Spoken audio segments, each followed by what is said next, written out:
pequenos momentos que a gente, enfim, pensa e fala, ok, isso aqui é histórico. Então eu convidei ele para ser vice na hora. Foi basicamente sem nenhum planejamento, para basicamente, né, o desespero da minha coordenadora de campanha.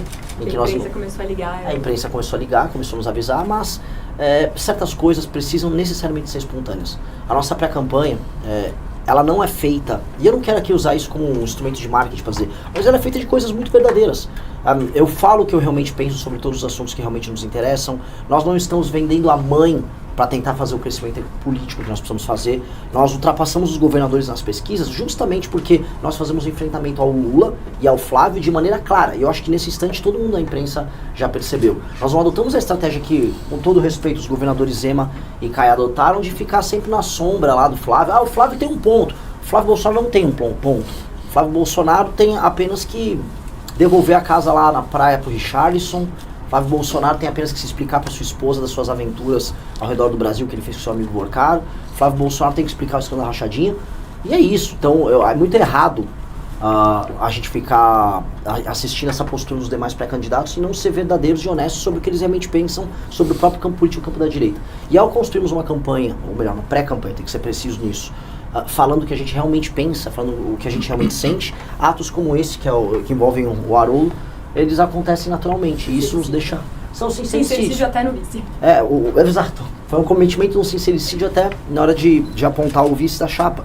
Eu venho falando de todos os problemas e soluções econômicas que nós vamos precisar adotar no Brasil, que serão impopulares, e que se impopulares, terão que ser apresentados para as pessoas da mesma maneira, para não ser um estelionatário eleitoral. E ao fazer isso, novamente, e não se preocupar com as consequências em falar o que pensa e falar o que sente, estranhamente a gente cresce. E a gente vem crescendo do 1% aos 8% da última pesquisa Atlas, fazendo basicamente isso, fazendo um caminho muito sincero. Houve algumas conversas, que infelizmente algumas a gente ainda está em condições de revelar, sobre partidos querendo se aproximar para nomear vice, só que essa é a eleição de estreia do Partido Missão. A gente não está afim, não estava em nenhum momento afim de comprometer a nossa atuação com práticas que a gente não concorda, especialmente práticas do ponto de vista eleitoral. Nós não queremos nos comportar aqui como os únicos puros, os únicos perfeitos, mas a classe política brasileira ela está muito viciada no método eleitoral presente. E a gente fala não só da compra de votos, que é a premissa, a base do modelo eleitoral que nós temos aqui, mas também de um uso extensivo de dinheiro, compra de influenciadores que não bate com a gente. Então a gente falou, não será assim, vamos fazer uma chapa pura. E nesse sentido a aproximação com o Haroldo foi muito, muito natural. Foi um processo natural. Eu acho que precisava alguém complementar. Meu maior problema é um problema de validação. Se eu fosse falar em termos meramente eleitorais, validação e aceite por parte das pessoas mais velhas. As pesquisas nos mostram que há um gap de gênero, de sexo aqui, coloquem o termo que preferir, mas quando a gente vai se aproximando das mulheres que realmente nos conhecem, a gente vai bem. O problema de fato é uma validação dentre as pessoas mais velhas, dado que eu sou um pré-candidato mais jovem e que desafia, em grande medida, os dois ídolos das pessoas mais velhas. O Lula, ele vai muito bem entre as pessoas com mais de 60 anos, e o Flávio Bolsonaro vai por causa do pai também, com as pessoas de 50 anos para cima. E o recado que está dado nisso é como se fosse um jovem desafiante junto aos ídolos dessas figuras. Então, uma figura como o do Haroldo é muito importante para mostrar que as pessoas mais velhas não precisam ficar presas nessa dicotomia. Os mais jovens, como a pesquisa Atlas mostrou, não estão presos. A dicotomia e a tal da polarização, quem quebrou fomos nós entre os mais jovens. E isso precisa ficar muito claro. Não foram nossos adversários, todas aquelas construções de Simone Stebets da última eleição, ou mesmo o desenho dos governadores, aquilo fracassou. O que a pesquisa Atlas, agora dessa última semana, nos mostrou dentre os mais jovens, quem nos conhece, nós quebramos a dicotomia.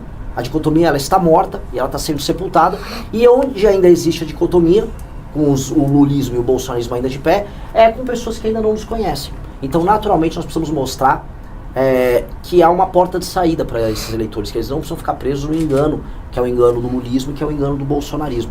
O Haroldo foi uma pessoa que esteve no PL, partido do Bolsonaro, ele fez de maneira autônoma sua transição até o nosso grupo político, e eu acho que isso isso serve como uma espécie de exemplo, eu diria uma espécie de paciente zero, né? Ele é o primeiro dos homens da geração dele, uma figura do universo militar, do sul do Brasil, uma figura com uma diferença de idade com relação a mim, que olha e faz uma escolha consciente sobre um caminho que as gerações mais novas já adotaram. Então, eu acho que isso é muito simbólico, eu acho que isso é verdadeiramente bonito, e aí isso vai nos ajudar com certeza a fazer com as gerações restantes que ainda precisam nos conhecer, o que nós já fizemos com os mais jovens, que é demolir a dicotomia Lula e Bolsonaro. Nós faremos isso de maneira clara. Passar a palavra, se quiser dar uma palavra aqui, e aí a gente abre para as perguntas com vocês, pode ser? Quando nós olhamos para o Renan... Obrigado.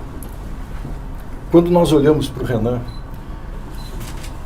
olhamos e vemos um homem de 42 anos.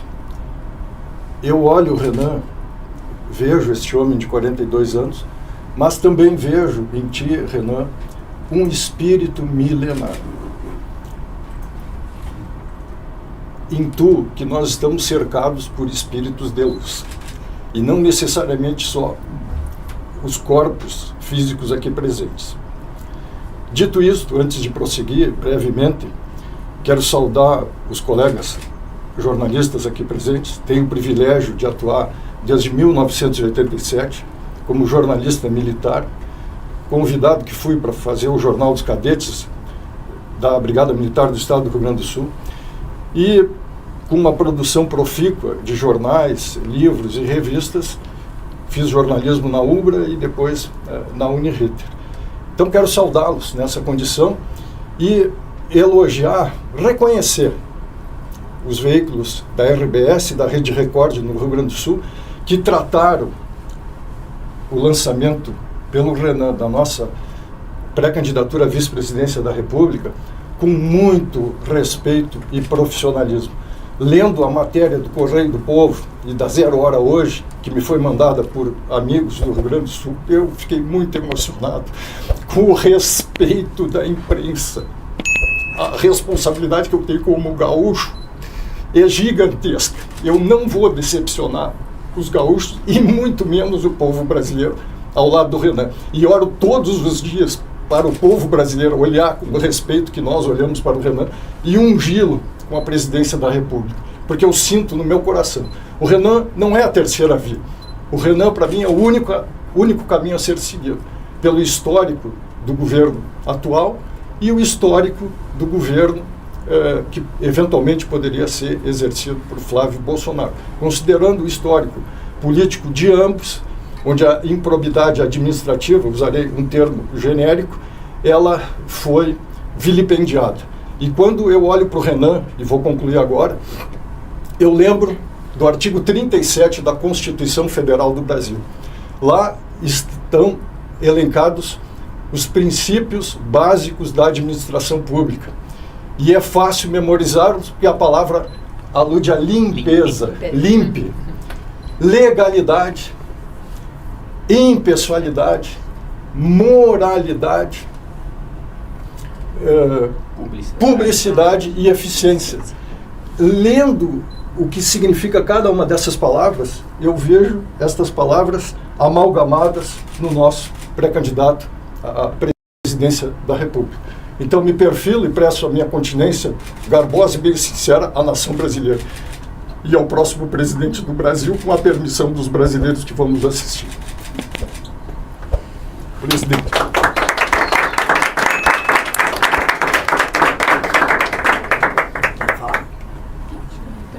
Então, vamos para as perguntas, ficou à disposição.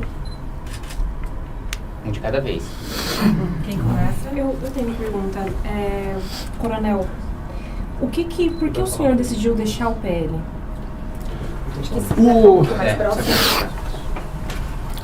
Em 2018, eu olhei a candidatura de Jair Bolsonaro contra tudo aquilo que nós estamos vivendo naquele momento do país e decidi apoiá-lo como eleitor. E votei no presidente. E ao longo do período que se sucedeu do governo, vendo tudo aquilo que aconteceu na pandemia, por exemplo, né, vários erros estratégicos cometidos, principalmente no que se refere à saúde pública, e no exemplo que um chefe de nação deve dar para o seu povo, eu fui me decepcionando. E aí, em 2024, ainda concorri lá a vereador em Porto Alegre pelo PL, fui boicotado, o pessoal não me botou na televisão, talvez por eu ser um homem independente, né? Não me guio aí por vaidades, muito menos por aspirar a algum benefício pela candidatura. Então, vi o surgimento do Missão, agora, ano passado, um heroísmo e bravura, idealismo e destemor nessa juventude que o Renan reúne. Eu não pensei duas vezes, estava lá, gosto muito de animais, vivo resgatando cachorro na rua com a minha filha. Gostei. Fiquei feliz de saber que a Amanda também faz o mesmo. Tenho 10 cachorros que eu peguei abandonados na rua, 5 deles dormem ao redor da minha cama e me sinto muito protegido com eles. E por todas essas circunstâncias aí, eu vendo que o Missão tem esse DNA com a pureza que tem o Kim, perdoe-me, deputado, o atrevimento, eu lhe vejo, o senhor transpirando amor ao Brasil, bondade, principalmente pela sua descendência japonesa, que para nós é um paradigma de reconhecimento. Eu disse, vou lá me apresentar para o Missão, não vou só cuidar dos meus pet filhos aqui, de outras espécies, mas vamos lá ajudar esses moços e essas moças.